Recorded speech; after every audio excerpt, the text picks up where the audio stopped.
Sometimes iterating on our photography is the best way to take an image from something mediocre up to something great. You might have taken images years ago and you look back on them and think, I could do that better. And so why not give it another go? Today I'm going to be explaining how my iterations have changed over the years. I'm Ben from Adaptalux, and this is how to photograph a themed coin. Every year we go to the photography show, which is a big UK trade show for photographers and videographers. And every year for the past 9 years, I've been running the same or similar demonstration on our stand to show how to do macro photography and how our lighting works. And as I always stood there a few weeks ago doing this demo, I was thinking, hasn't this changed so much over the years? I've been using this same subject, but it looks completely different from when we started to how I photograph it now. It's a really good explanation of iterating on your photography. So I'm going to get that subject out today, and I'm going to play around with some lighting and some smoke to create a really atmospheric themed image of a coin. So this is my subject box. It's got all sorts of weird and wonderful macro photography subjects in here that I've gathered over the years. Bits of wood and some shells, pieces of rock, some pine cones. You'll recognize a lot of these as having been photographed on the channel already. If it's a really good subject, it goes into this box for later and we can photograph them over time. One of the most interesting in here is this coin. It's from a company called Dead on Paper, and it's a really nice nautical themed coin. As you can see, it's got really intricate designs on here, and although it says 1 cent, it's actually the size of an old US dollar coin.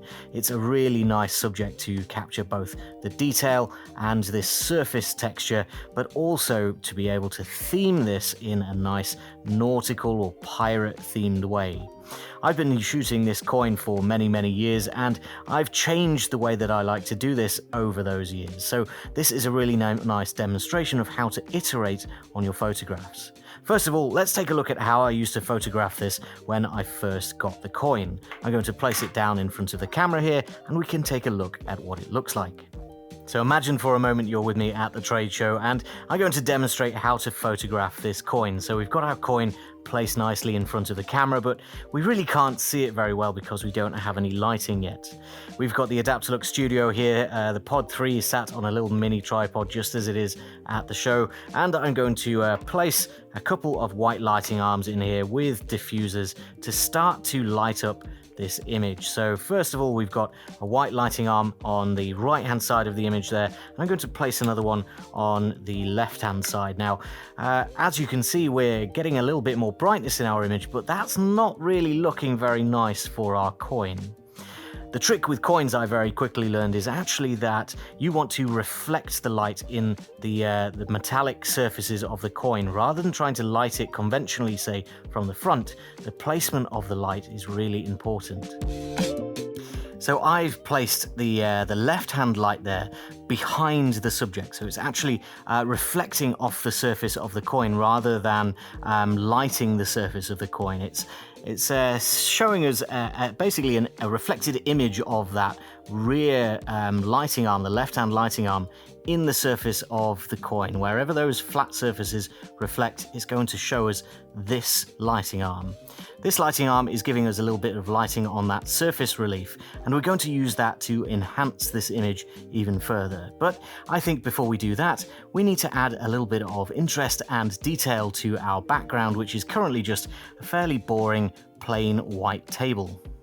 So going back to my subject box, we've got a few different options for how to theme this coin. We've got some shells, but I actually really like this piece of wood. This is what I use most at the demos. It's a nice little piece of darkish bark wood with a light side on the underside. So we can actually use both of these to create a different look within our image. So I'm actually going to start with the top side here by placing the coin on top of it. So if I find a nice spot for this wood and then place the coin on the top there, not only will it give the image a nice background, but it's also going to tilt the coin towards the camera just a little bit more as well.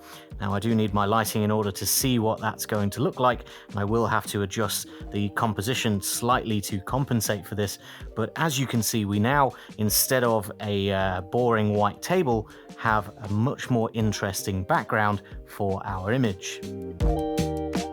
Having adjusted our composition to fit that new background, we now have a nice little coin sat on a piece of wood, which I think gives it a really nice rustic feeling, like it's on the deck of a ship or something like that, perhaps found in the undergrowth of a treasure island or something like that. Very piratey feeling, very rustic, nothing too modern in here, but it suits this coin. Now, the next thing that I like to do here is start to play around with a little bit of color. Because we've got a nautical themed coin here, we can start to get a little bit fantastical with it, a little bit less conventional with those two white lights. We can start to add some really interesting aspects to our lighting and the image. So now we can start having fun with this image. This didn't take me very long at all to figure this out because, well, I use this lighting all of the time, but it might not be evident to some that a little bit of colored light in a shot like this can really elevate it to the next level. So let's try taking out this white lighting arm and bring in, let's say, a red instead. Now, an undiffused red lighting arm in an image like this is going to give it a lot of drama. It almost looks like there's sort of a fire or an explosion going off in the corner of the room. And the placement of this light is really critical to how this image looks. The lower down it gets, the more the light's going to shine across the front of the surface texture of the coin, but also of that the wood. I think the wood in the background here is really making the most of this color. And of course, we don't have to go with red. Let's try a blue instead. It's all down to personal preference of what you want your shot to look like. So changing that red out for a blue straight away makes this look a lot more nautical themed. And it doesn't end there. Because we have a diffuser on the other side, perhaps we could change that diffuser to something like a pink diffuser, and we can add a little bit of color into the reflection of the coin. I'm not sure I like the pink. Let's try orange instead. Oh, that looks very, very piratey and weird indeed. It almost looks like a piece of 8 there. So this is a really good demonstration of how to experiment with your various lights, your colors, and see what suits a particular subject as you're going along and building the image in front of the camera. Because these lights are on all of the time, they're LEDs, you can see in the back of the camera what your image looks like as you make all of these changes. I'm going to go back to the red, I think, because I really liked that sort of menacing feel for the skull on the coin here, and I think that looks a little bit more piratey than the blue itself. So a very simple 2 light setup here, one with red low down and undiffused, and still with one of those white lights reflecting off the surface of the coin, I think gives us a really nice themed image of our coin.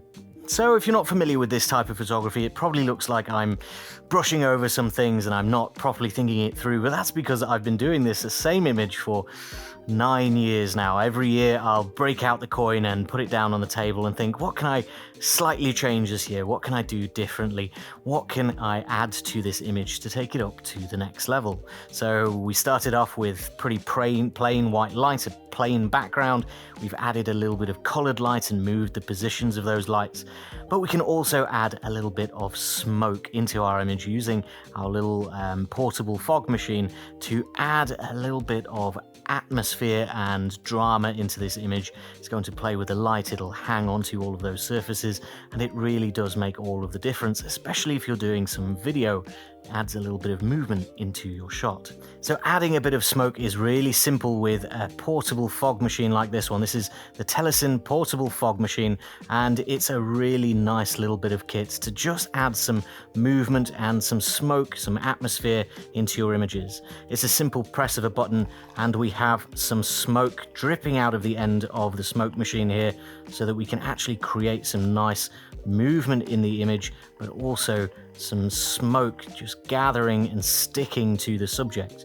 You can see that it's actually sticking to the piece of wood here, and a little bit of movement in the air will dislodge it. So we can play around with movement, we can play around with the smoke interacting with our lights, and of course that red light looks really, really nice and aggressive in this scene as well. So adding some smoke here, maybe it looks like the mists rolling off the sea, or maybe it's smoke from a fire on the ship where this coin is laying on the ground, or perhaps it's just a little bit of fun to add some interesting elements to an otherwise pretty straightforward image.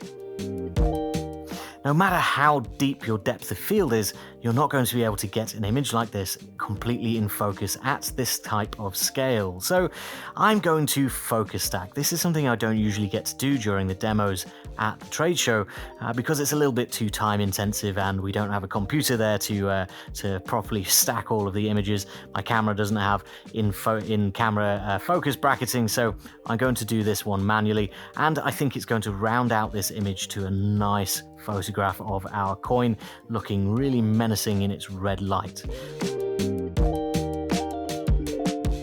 Now it's completely up to you whether you prefer this image with blue light or red, maybe some green or some amber lights from both sides, or maybe just one, maybe even just white light. Do you prefer it with the focus stacked image and the pinpoint focus, or do you prefer something a little bit more soft and dreamlike, as if it were from the past, which I think actually really suits this type of coin, being that it's a sort of pirate piece of 8. Let me know down in the comments which one of these images you prefer, and let me know if you've iterated on your own images over years and years, the same as I have with this one. Hopefully this gives you a really good idea of how we would photograph a really interesting coin like this, just by experimenting with different lights from different positions and different colors. Hit the like button if you've learned something today and you enjoyed the video. Make sure to subscribe for lots more macro photography tutorials, ideas, and inspiration coming in the future. But for now, that's all I've got time for. Thank you very much for watching, and I'll see you next time.